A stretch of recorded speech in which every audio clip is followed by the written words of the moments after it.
SC ST OBC के आरक्षण के खिलाफ हैं। ये दोनों पार्टियां नहीं चाहती हैं SC ST OBC के वर्गों के लोगों को आरक्षण का पूरा लाभ मिले। साथ ही केंद्र व राज्यों में भी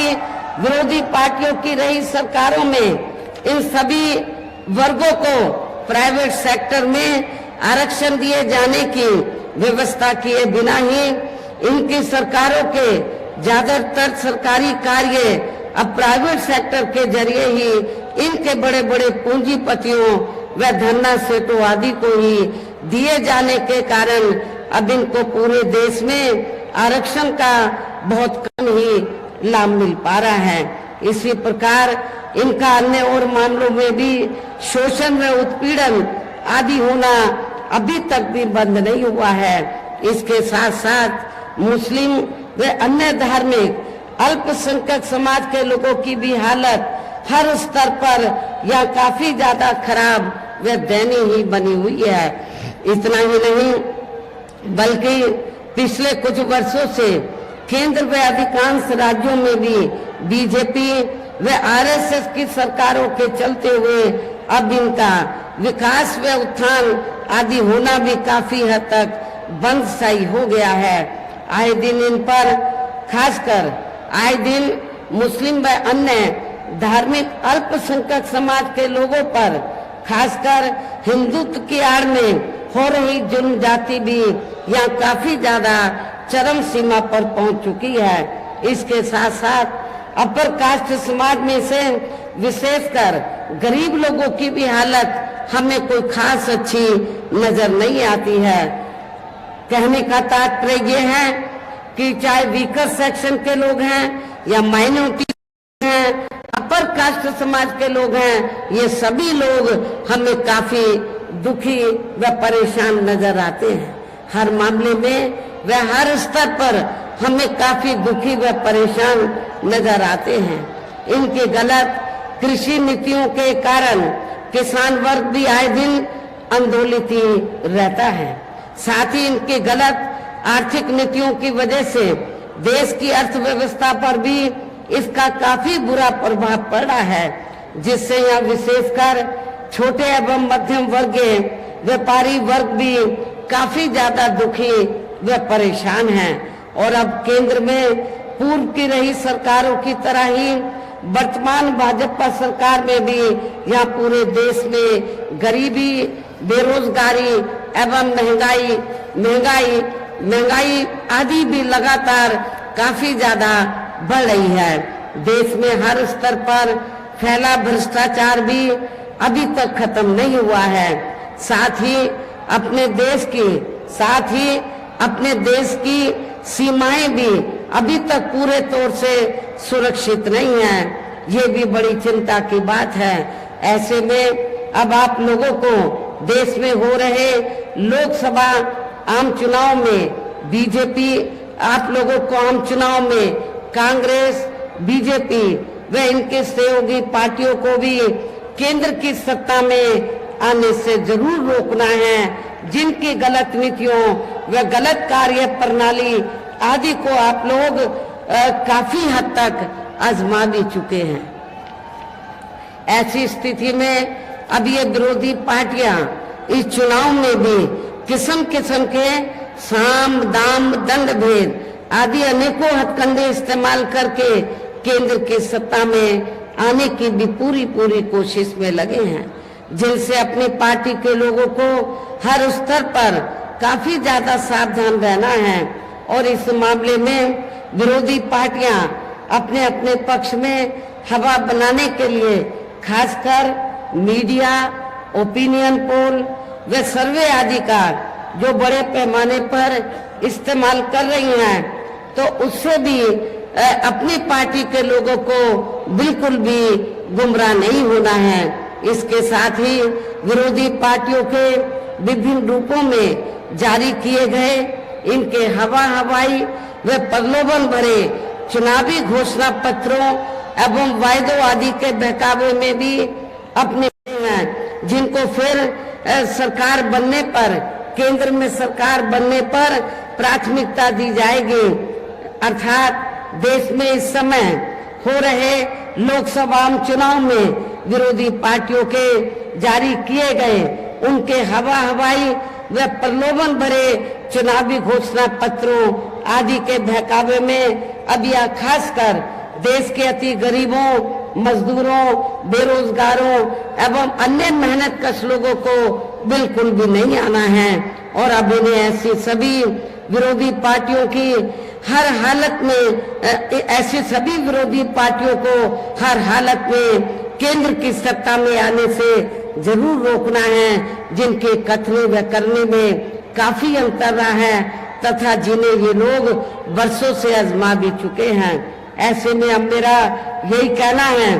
कि आप लोगों को अपने खुद के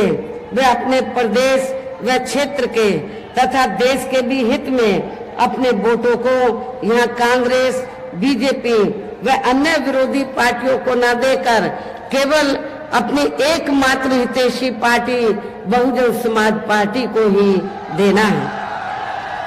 जो ये पार्टी उत्तर प्रदेश की तरह ही केंद्र में भी अपनी पार्टी की सरकार बनने पर फिर पूरे देश में यह अपनी पार्टी की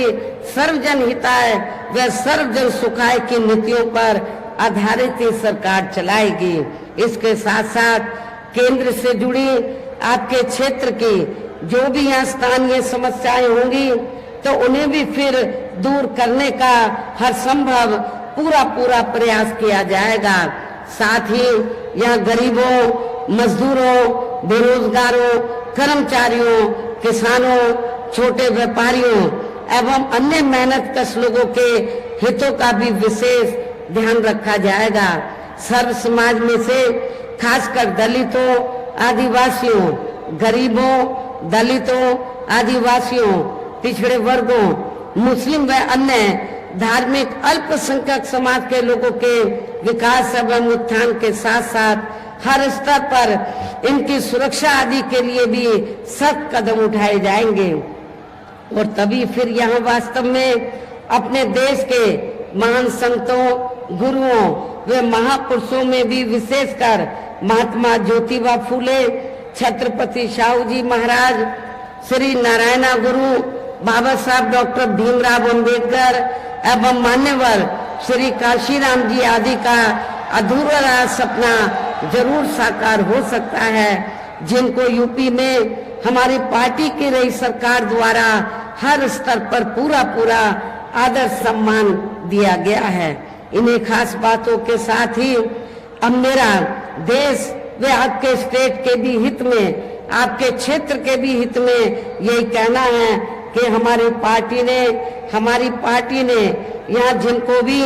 चुनाव के मैदान में उतारा है, जो आपके सामने या मंच पर भी मौजूद हैं, तो उन्हें आपको जरूर कामयाब बनाना है, जिसके लिए यह पार्टी के सभी स्तर के छोटे बड़े पदाधिकारी हो जाता है। इसके साथ ही अब ऐसा लगता है कि कांग्रेस पार्टी की तरह ही बीजेपी ने भी केंद्र की तमाम सरकारी जांच एजेंसियों का ज्यादातर राजनीतिकरण ही कर दिया है। इसके अलावा देश के किसान वर्ग भी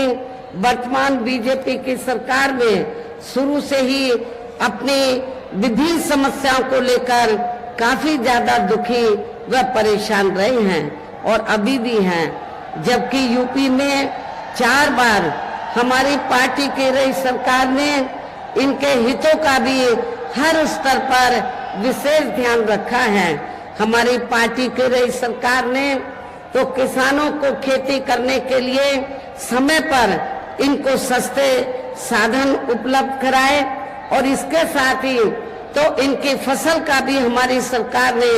उचित दाम दिया है, जो अब आपको ना तो यूपी की सरकार में ना केंद्र की सरकार में नेशनल लेवल पर किसानों को ये सब राहत मिलती हुई नजर नहीं आ रही है। इतना ही नहीं बल्कि केंद्र में पूर्व की रही कांग्रेसी सरकार की तरह ही वर्तमान भाजपा सरकार में भी इनकी जातिवादी, हीन, सांप्रदायिक एवं पूंजीवादी सोच व नीतियों के चलते ही पूरे देश में सर्व समाज में से खासकर गरीबों, दलितों, आदिवासियों, पिछड़े वर्गों, मुस्लिम एवं अन्य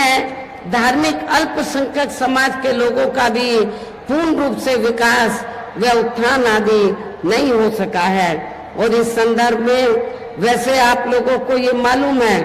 कि पूरे देश में यहाँ दलितों, आदिवासियों एवं अन्य पिछड़े वर्गों का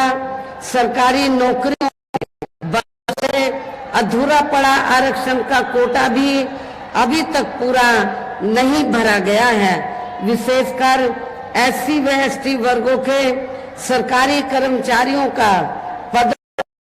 भी अब काफी हद तक प्रभावहीन बना दिया गया है। और यहाँ मैं आप लोगों को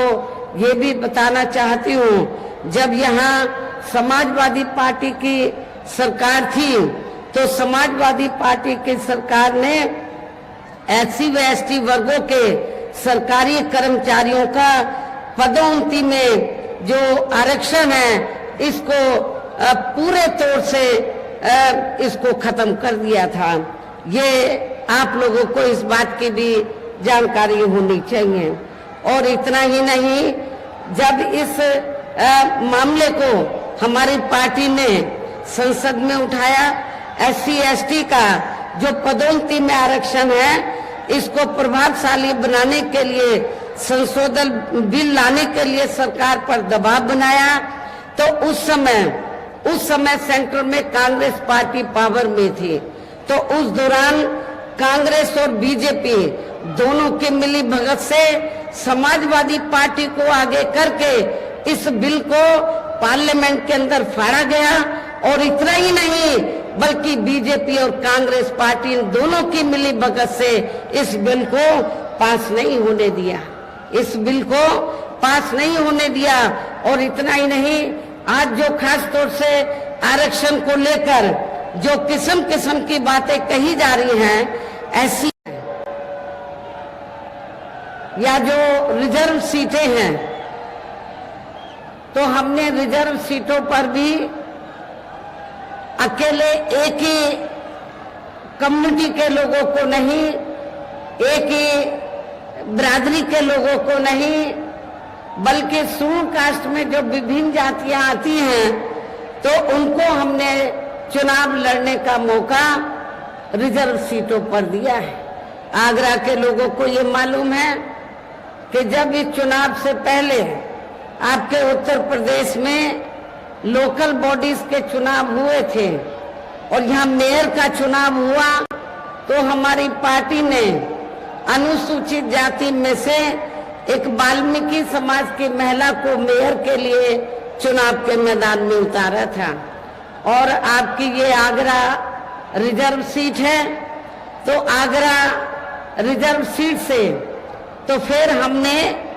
यहाँ पर तो जाटव समाज की महिला को चुनाव के मैदान में उतारा है। इसके नजदीकी ज्यादा दूर नहीं है, हाथरस लोकसभा की सीट है, तो वहां हमने धनगर समाज को जो अनुसूचित जाति में आते उनको भी चुनाव के मैदान में उतारा है। आपके आगरा से लगी हुई फतेहपुर सीकरी की सीट है, तो यहाँ हमने अपर कास्ट समाज में से तो खास तौर से ब्राह्मण समाज के व्यक्ति को हमने चुनाव के मैदान में उतारा है। तो इस प्रकार से हमने टिकट बंटवारे के मामले में सर्व समाज के लोगों को बीएसपी में जुड़ने की उनकी तादाद को ध्यान में रखकर हमने उचित भागीदारी दी है। हालांकि आज यहाँ आपकी इकट्ठा हुई अपार भीड़, वह भीड़ के जबरदस्त जोश को भी देखकर अब मुझे ये काफी हद तक भरोसा हो गया है कि पिछली बार की तरह इस बार भी आप लोग अपने प्रदेश से और यहाँ अपने क्षेत्र से तो लोकसभा चुनाव में अपनी पार्टी का बेहतर रिजल्ट जरूर लाएंगे। इसके लिए अब मैं आप लोगों का ध्यान कुछ जरूरी बातों की तरफ दिलाना चाहती हूँ। और इस संबंध में विशेषकर मैं कांग्रेस, बीजेपी व इनके अन्य सभी सहयोगी दलों के बारे में ये कहना चाहूंगी कि आजादी के बाद शुरू में केंद्र व देश के काफी राज्यों में भी ज्यादातर सत्ता यहाँ कांग्रेस पार्टी के ही हाथों में केंद्रित रही है, किंतु इनकी अधिकांश मामलों में रही गलत नीतियों एवं गलत कार्य प्रणाली आदि की वजह से ही फिर इस पार्टी को यानी कि कांग्रेस पार्टी को केंद्र व काफी राज्यों की भी सत्ता से बाहर होना पड़ा है तथा यही स्थिति इनकी सहयोगी